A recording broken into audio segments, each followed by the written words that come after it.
தெய்வங்களையும் வணங்கி எனக்கு இந்த அரிய கலையான ஜோதிட கலையை கற்றுக் கொடுத்த குருவையும் வணங்கி இந்த அருமையான நேரத்தில் சனிப்பெயர்ச்சி பலன்கள் பற்றி பார்க்கலாம். சிம்ம ராசிக்கு 6ஆம் இடத்தில் இருந்து வந்த சனி பகவான் 7ஆம் இடமான களத்திர ஸ்தானத்திற்கு பெயர்ச்சி அடைய இருக்கின்றார்.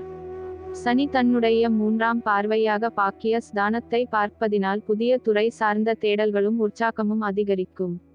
மற்றவர்களுக்கு உதவும் பொழுது சூழ்நிலைகளை அறிந்து செயல்படவும் முயற்சிகளில் புதிய அனுபவமும் புதுமையான சூழ்நிலைகளும் காணப்படும். தொலை தூர புண்ணிய தலங்களுக்கு சென்று வருவீர்கள். பொதுமக்கள் தொடர்பான பணிகளில் செல்வாக்கு மேம்படும்.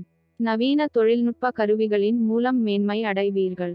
வெளியூர் தொடர்பான பயண வாய்ப்புகள் சாதகமாக அமையும். சனி தன்னுடைய 10ஆம் பார்வையாக விருச்சிக ராசியான சுகஸ்தானத்தை பார்ப்பதினால் விருந்து கேளிக்கையில் கலந்து கொள்ள வாய்ப்புகள் உண்டாகும். உறவினர்கள் வழியில் விட்டு கொடுத்து செல்லவும் வீட்டு உபயோகப் பொருட்களை வாங்கி மகிழ்வீர்கள். பழைய இடங்களை மாற்றி அமைப்பதற்கான வாய்ப்புகள் உண்டாகும்.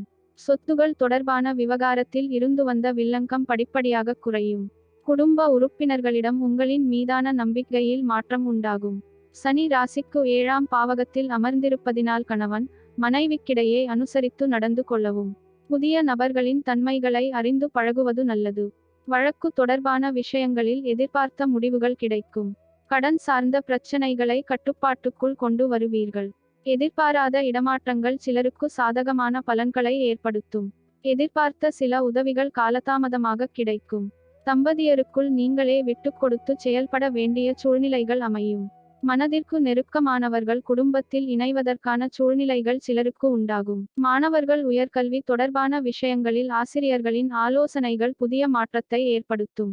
மாணவர்களுக்கு கல்வியில் அவ்வப்போது ஏற்படும் மறதி சார்ந்த இன்னல்கள் ஏற்பட்டு நீங்கும். அலுவலகத்துக்கு செல்லும் நேரங்களில் சில தடைகள் ஏற்பட்டு நீங்கும். சிலருக்கு அலுவலகங்களில் கடன் சார்ந்த உதவிகள் ஏற்படும்.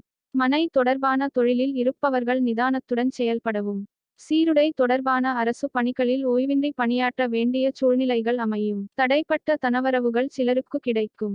ஞாபக மறதியினால் ஒரு சில இழப்புகள் நேரிடலாம். பணம் கொடுக்கல் வாங்கலை தவிர்ப்பது மேன்மையை ஏற்படுத்தும். பண விவகாரங்களில் புதுவிதமான அனுபவம் கிடைக்கும். ஆடம்பரமான செலவுகளை குறைத்து கொள்ளவும் உடனிருப்பவர்களின் தன்மைகளை அறிந்து பொருளாதார உதவிகளை மேற்கொள்ளவும் தூக்கமின்மை தொடர்பான பிரச்சனைகள் குறையும். தேவையற்ற சிந்தனைகளும் கற்பனைகளும் ஒருவிதமான பதற்றத்தை ஏற்படுத்தும். ஆரோக்கியத்தில் அலட்சியத்தை காட்டாமல் ஆலோசனைகளை பெற்று செயல்படவும் நடைபெற இருக்கின்ற சனிப்பெயர்ச்சியில் செயல்பாடுகளில் புதிய மாற்றம் பிறக்கும்.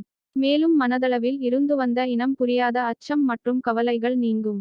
எதையும் ஏற்றுக்கொள்ளும் மனப்பக்குவம் அதிகரிக்கும். நடைபெற இருக்கின்ற சனிப்பெயர்ச்சியில் எதிலும் தனித்து செயல்படுவதற்கான சூழ்நிலைகளும் வாய்ப்புகளும் உண்டாகும். பயணம் சார்ந்த விஷயங்களில் விழிப்புணர்வு வேண்டும். தந்தை வழி உறவுகளிடம் அவ்வப்போது சிறு சிறு மனக்கசப்புகள் தோன்றி மறையும். சனிக்கிழமை தோறும் ஆஞ்சநேயருக்கு வெண்ணெய் சாற்றி வழிபட மன ஒருமைப்பாடு அதிகரிக்கும். ஆலங்குடி ஆபத்சகாயேஸ்வரரை வழிபட சிந்தனைகளில் தெளிவும் செயல்பாடுகளில் எதிர்பார்த்த உதவிகளும் கிடைக்கும். பொதுப்பலன்களான இவற்றில் திசாபுத்திக்கு ஏற்ப மாற்றம் உண்டாகும் என்பதை நினைவில் கொள்ளுங்கள்.